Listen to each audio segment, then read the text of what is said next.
all we need is a swing low to form on the 4-hour.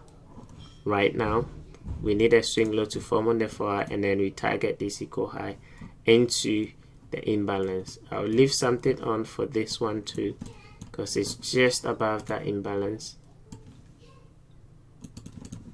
So I'll wait for a swing low to form again, and then I'll look for price to go up, or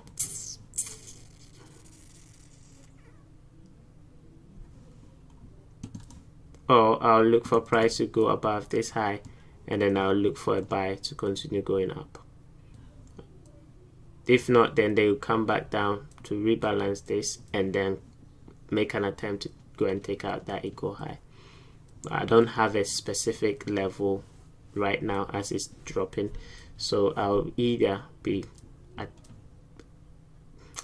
tempted to say they will take it down here and then take it up, but anything can happen. They can reject, take out this high, and then go up. So watch that.